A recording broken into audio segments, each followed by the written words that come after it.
कि माधव तिथि भक्ति जननी इतने पालन करें। माधव तिथि यानी एकादशी, ये भक्ति जननी, भक्ति की माता, यानी भक्ति पैदा होती है एकादशी का। यानी एकादशी ऐसे बहुत सुनहरा मौका है जब हम अपनी साधना को बढ़ा सकते हैं। हमारी साधना को बढ़ाने के लिए, हमारे अंदर जितने भी कल्मश है उसको दूर करने के लिए एक बहुत सुनहरा होगा। इसलिए एकादशी का पालन हमें जरूर करना चाहिए। एकादशी कुछ वैष्णव भी हैं जो अपने आपको बहुत बड़े वैष्णव बताते हैं, मतलब, लेकिन एकादशी का पालन नहीं करते। तो यहाँ बताए माधव तिथि भक्ति जननी, माधव तिथि एकादशी का पालन करना जरूरी है। एकादशी यानी 11, वो दिन भगवान को बहुत प्रिय होता है। और सिर्फ एकादशी नहीं बल्कि कोई भी त्योहार जैसे जन्माष्टमी हो गई, रामनवमी, गौर पूर्णिमा, नरसिंह चतुर्दशी अभी गई कुछ दिन पहले, भगवान के जितने भी अवतार हैं उनके आविर्भाव दिवस, और आचार्यों के भी, शुद्ध भक्तों के भी आविर्भाव दिवस, ये सब भी क्या होता है, माधव तिथि कहलाता है। तो उन दिनों हमें क्या करना चाहिए, यत्न पालन करो, यत्न पूर्वक हमें पालन करना चाहिए। उस दिन ज्यादा से ज्यादा भगवान का नाम का जप करना है, कीर्तन करना है, और साथ में हो सके तो उपवास करना। एकादशी का दिन अन्न ग्रहण नहीं करना चाहिए। ऐसा कहते हैं कि एकादशी का दिन अनाज के अंदर सारे पाप निक्षिप्त, हजारों लाखों गौ हत्या का पाप एक एक अनाज के अंदर होता है।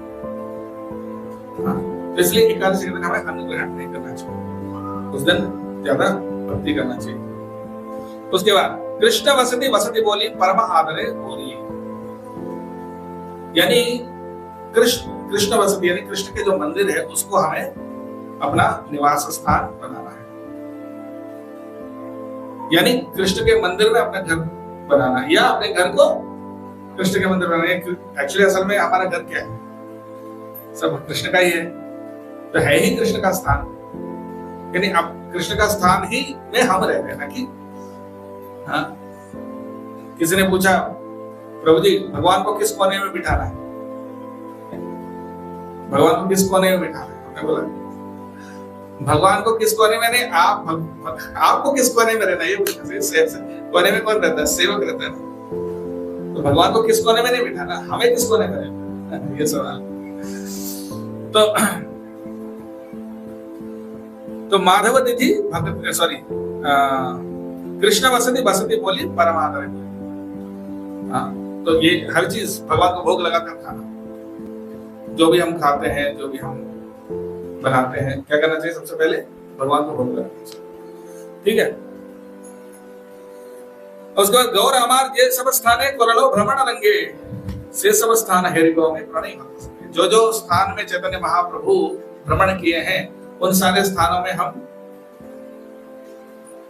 भी उन स्थानों का दर्शन करेंगे, लेकिन कैसे, प्रणयी भक्त संगे, शुद्ध भक्तों के संग में, भक्तों के संग में जाना चाहिए। हम अकेले जाएंगे, कई बार लोग सोचते हैं कि हम वृंदावन जाएंगे, हम मायापुर जाएंगे, इधर उधर जाएंगे, तो जाएंगे वहां बैठेंगे कमरे में, लेकिन वहां भी हमारे मन में शायद क्या ख्याल आते हैं, सिर्फ ये भौतिक जगत दुनिया का ख्याल, इंद्रिय तृप्ति के ख्याल, दुनियादारी के ख्याल।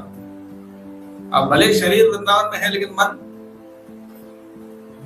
भौतिक जगत में ही है। इसलिए प्रभुपाद जी क्या बोलते हैं, आप टिकट खरीद कर वृंदावन नहीं जा सकते, सिर्फ टिकट खरीद लिया तो ऐसा बोलना नहीं होता है। इसलिए हमें कैसे जाना चाहिए, भक्तों के संग में जाए, प्रणयी भगत संग। उसके बाद क्या होते हैं, मृदंग वाद्य सुनिते मान अवसर सदा जाचे। मृदंग का, वाद्य का आवाज सुनने का मेरा मन अवसर ढूंढता है। हमेशा मृदंग का आवाज सुनने की इच्छा होती है। मृदंग का आवाज सुनने की इच्छा होता है, कीर्तन का आवाज सुनने की इच्छा होती है। और गौरव हित कीर्तन सुने आनंद हृदय नाचे। चैतन्य महाप्रभु का जो कीर्तन है, विहित यानी चैतन्य महाप्रभु ने जैसे बताया वैसा कीर्तन। चैतन्य महाप्रभु ने क्या बताया, हरे कृष्णा कृष्णा कृष्णा हरे हरे, हरे राम राम राम हरे हरे, इसका कीर्तन। ये सुनकर आनंदे हृदय नाचे, ये सुनकर हमारा हृदय आनंद में नाचता है।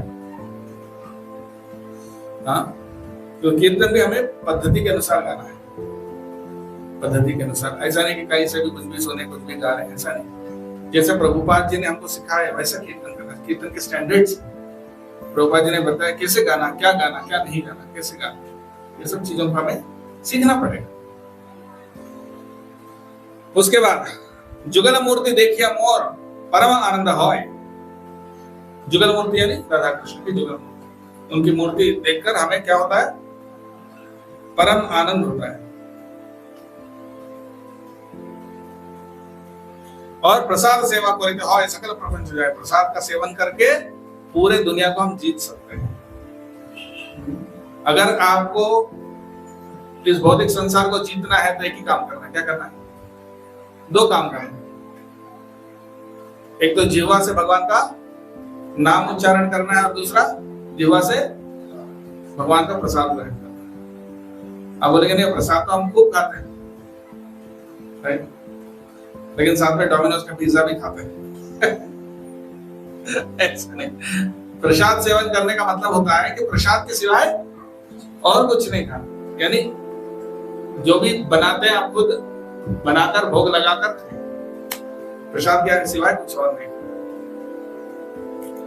तो उसके बाद जे दिन गृहे भजन देखी, गृहे थे गोलोक का भाई, जिस दिन आप घर में भजन करते हैं वो दिन आपका घर ही क्या हो गया? गोलोक हो गया।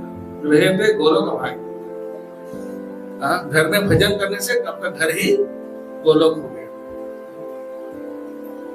और चरण सीधु देखिए गंगा सुखना सीमा पाए। गंगा को देखकर हमारा सुख का कोई सीमा ही नहीं। सुखना सीमा पाए, सुख का कोई सीमा ही नहीं गंगा को देखकर। ऐसा होता है गंगा जी का दर्शन करके। ऐसे यमुना जी, नर्मदा जी के भी भगवान के पवित्र नदियां हैं, भगवान के भक्त हैं, भगवान की कृपा का स्वरूप है, तो उनको उनका दर्शन करना, राइट? तो उसके अलावा तुलसी देखी जुड़ा प्राण माधव तोषणी जाने। तुलसी देखकर हमको बहुत आनंद होता है, क्योंकि माधव तोषणी जाने, क्योंकि माधव भगवान श्री कृष्ण का तो खुश करते हैं, बहुत प्रिय है। तुलसी देवी भगवान को बहुत प्रिय होती है। तुलसी देवी का सेवा करने से भगवान बहुत प्रसन्न होते हैं। और गौरव प्रिय शाक सेवा ने जीवन सार्थक बना दिया। यानी चैतन्य महाप्रभु को जो पसंद आइटम क्या था खाने में? साग। या साग मतलब हर सब्जी को साग बोलते हैं, सब्जी बोलते। तो जो साग होता है वो चैतन्य महाप्रभु बहुत प्रिय है, तो वो खाने से हमको जीवन सार्थक ऐसा मानते हैं। भक्ति विनोद ठाकुर क्या कह रहे हैं? भक्ति विनोद कृष्ण भजने अनुकूल पाए जहां प्रतिदिवसे परम सुखे स्वीकार करो। तो कृष्ण भक्ति में जो भी अनुकूल है उसको भक्ति विनोद ठाकुर क्या करते हैं? स्वीकार करते हैं। प्रतिदिन इन सब चीजों को स्वीकार करना चाहिए।